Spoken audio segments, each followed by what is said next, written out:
উচ্চ মাধ্যমিক কেন্দ্রে ভ্যাটের দুর্গন্ধে ভোগান্তি, পানিহাটিতে ক্ষোভে পড়ুয়া অভিভাবক।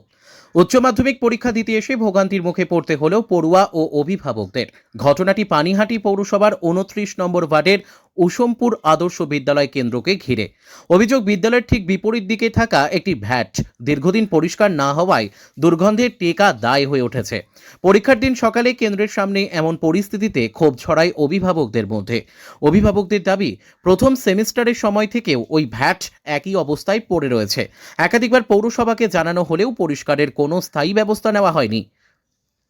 পরীক্ষার মতো গুরুত্বপূর্ণ দিনে এই পরিবেশে পড়ুয়াদের সমস্যায় পড়তে হচ্ছে বলে অভিযোগ তোলেন তারা। বিষয়টি নিয়ে স্থানীয় বাসিন্দারাও অসন্তোষ প্রকাশ করেছেন। ঘটনাকে কেন্দ্র করে কটাক্ষ করেছে বিরোধী দল বিজেপি নেতা জয় সাহা প্রশাসনিক গাফিলতির অভিযোগ তুলেছেন। যদিও ২৯ নম্বর ওয়ার্ডের তৃণমূল কাউন্সিলর হিমাংশু দেবের দাবি, ভ্যাট মানুষের দৈনন্দিন জীবনযাত্রারই অংশ এবং রাস্তা যথেষ্ট চওড়া হওয়ায় সাধারণ মানুষের অসুবিধার কারণ হওয়ার কথা নয়। আবর্জনার মধ্যে দিয়ে দুর্গন্ধে যেতে হচ্ছে ছাত্রছাত্রীদের। অশিক্ষিত অসভ্য বর্বরের দল, ওদের কিছু পরিকল্পনা নেই। ছাত্রছাত্রীরা, গার্জেনরা এখানে স্কুলে পরীক্ষা দিতে আসছে, তারপরে এখানে আবর্জনাটা পরিষ্কার করার মতন ন্যূনতম ওদের পরিকল্পনা নেই।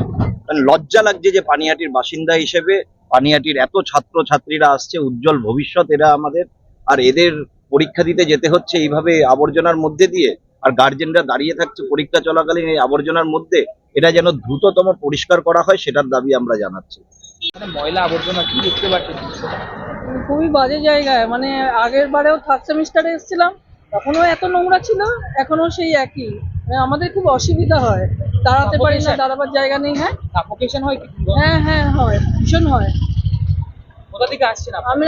আমরা হচ্ছে সোদপুর হাই স্কুলে। আর সোদপুর স্কুলের সিট এখানে। আপনার নাম? আমার নাম হচ্ছে সুব্রা বোস। এই আবর্জনা পড়ে রয়েছে, কি বলবে? আমি স্থানীয় বাসিন্দা না, আমি তো ক্যান্ডিডেটকে নিয়ে এসেছি কাছে। আচ্ছা, এই আবর্জনা পড়ে রয়েছে এখানে, ওই যে সবার খুব অসুবিধা জানো, এই তো খারাপ তো লাগছে। অসুবিধা হচ্ছে? অসুবিধা তো হবেই, তো রাস্তাঘাটে অসুবিধা হবে না? আপনার এই নাম? যে ক্যান্ডিডেটটা পরীক্ষা দিতে এসছে, তাদের কত অসুবিধা হচ্ছে, তার সঙ্গে গার্জেন আসছে, গার্জেনদের কত অসুবিধা হচ্ছে, সেগুলো দিতে হতে হবে। রাস্তাঘাট তো পরিষ্কার রাখতে হবে। আপনার নাম? দিলীপ সেন। হ্যাঁ, প্রচন্ড একটু হচ্ছে, নোংরা, প্রচন্ড গন্ধ আসছে। বন্ধ না?